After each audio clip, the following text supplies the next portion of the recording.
देखिए, अमित शाह जी आए थे जयपुर में और लोगों को गुमराह करने का काम किया, जिसका मैंने कल आपको प्रेस नोट जारी किया था। हर चीज़ में उन्होंने असत्य बोला है। ऑक्सीजन प्लांट के बारे में भी, गरीबों को क्या इमदाद के बारे में भी, पेट्रोल डीजल के दाम कम नहीं किए, जबकि सारे काम यहाँ हो चुके हैं और कागजों के अंदर है, सब रिकॉर्ड के अंदर है। ये गृह मंत्री से उम्मीद नहीं करते हैं वो इस प्रकार से लोगों को भ्रमित करके जाए यहाँ से। बहुत दुर्भाग्यपूर्ण स्थिति थी। और जो प्रस्ताव था बीजेपी का, वो झूठ का पुलिंदा था, कुछ नहीं था उसके अंदर। ये जितने केंद्रीय मंत्री है बीजेपी के, और जो ये राजस्थान के मंत्री और इनके जो भूतपूर्व मंत्री और अध्यक्ष जो भी हैं, ये तमाम लोग जो है, मैं पिछले 6 महीने से देख रहा हूँ, बिना तर्क के, बिना तथ्यों की बात करते हैं।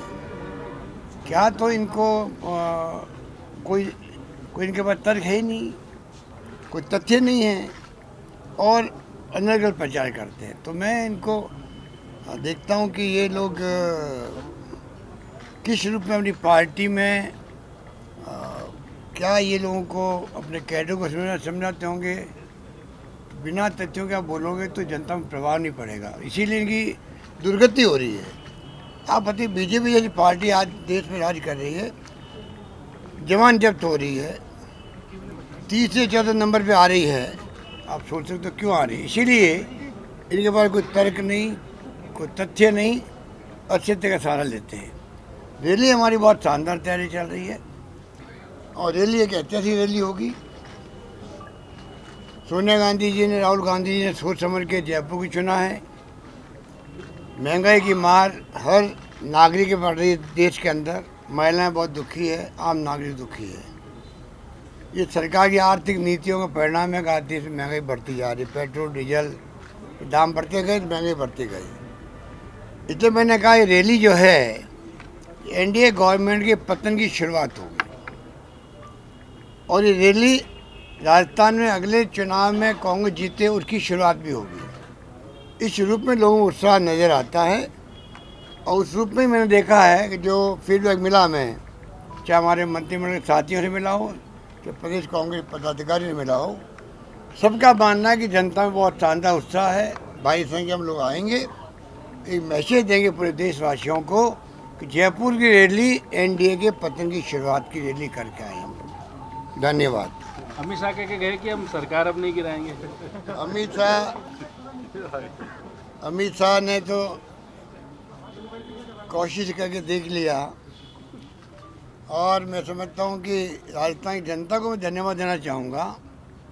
प्रदेशवासियों की एकता, उनका जुनून का मैसेज हमारे विधायकगणों तक पहुँचा था। उसका परिणाम रहा कि जो इन्होंने षड्यंत्र कर रखा था पूरे देशव्यापी, कर्नाटका के अंदर सरकार गिराई, मध्य प्रदेश में होस्टेडिंग करी, गुजरात में भी राज्यसभा चुनाव तक में होस्टेडिंग करी, राजस्थान, फिर महाराष्ट्र, फिर झारखंड, फिर छत्तीसगढ़, जो योजनाएं थी, राजस्थान के प्रदेशवासियों का जो जुनून था, प्रदेश कांग्रेस के कार्यकर्ताओं का जुनून था, एकजुटता थी, और जो एमएलए ने हमारा साथ दिया जिस रूप में, चाहे वो इंडिपेंडेंट हो और चाहे वो बीएसपी का आए हुए लोग साथी हो, और चाहे हमारा अपना खुद भी क्यों नहीं हो। बीजेपी का षड्यंत्र था जो नॉर्थ ब्लॉक में बैठ के बनाया गया था अमित शाह जी के ऑफिस के अंदर, आज धर्मेंद्र प्रधान के घर के अंदर बनाया गया था, और जो लोग उनके साथी संगी थे जिन्होंने सारी व्यवस्थाएं करी थी, उन सब की पोल खुल गई। और सरकार का बचना राजस्थान वासियों के लिए सुकून की बात है ही है। पूरे मुल्क में कोई चर्चा होती है तो राजस्थान के उस क्राइसिस को जिस रूप में यहाँ पर फेल किया गया, उसकी चर्चा होती है देश के अंदर। और मैं समझता हूँ कि आने वाले वक्त में राजस्थान जो इतिहास बनाया है, वो लोकतंत्र को बचाने का काम आएगा। जिस रूप में लोकतंत्र की हत्या कर रहे थे लोग, संविधान की धज्जियां उड़ा रहे थे, राजस्थान की जनता ने, राजस्थान के हमारे चुने हुए विधायकों ने एनडीए गवर्नमेंट को, उनके गृह मंत्री को, उनके अन्य मंत्रियों को जो षड्यंत्र में शामिल थे, उसमें एक तो राजस्थान के थे जिनकी आवाज़ तो टैप में आई थी। उल्टा चोर कोतवाल को डांटे। उन्हें लोकेश शर्मा जो हमारा ओएसडी है उस पर मुकदमा कर दिया दिल्ली के अंदर।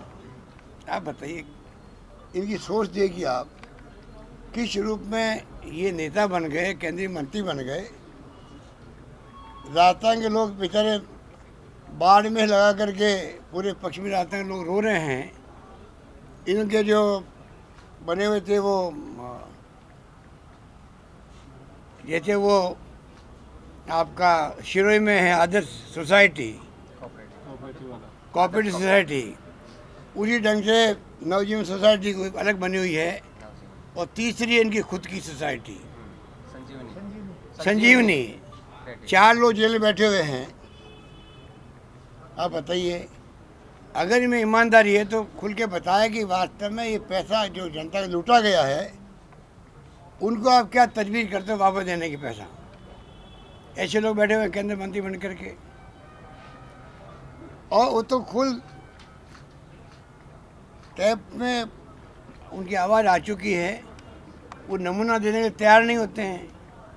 कोई उनको तरीका निकाल के बचते हैं। उनको आवाज़ का नमूना देना चाहिए, मालूम पड़ जाएगा, पोल खुल जाएगी किस रूप में आपने षड्यंत्र में भाग लिया।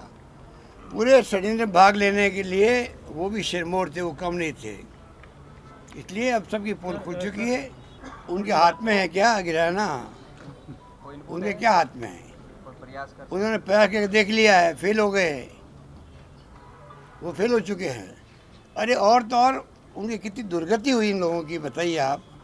इनके खुद के एमएलए तैयार नहीं हुए इनको सहयोग करने के लिए।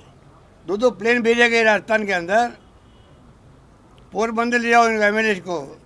बीजेपी के एमएलए पे शक करने लग गए कि बीजेपी के कांग्रेस टूटेंगे नहीं टूटेंगे, हमारा खुद ही नहीं टूट रहा है। उनके एमएलए के 2 प्लेन भेजे गए यहाँ पर।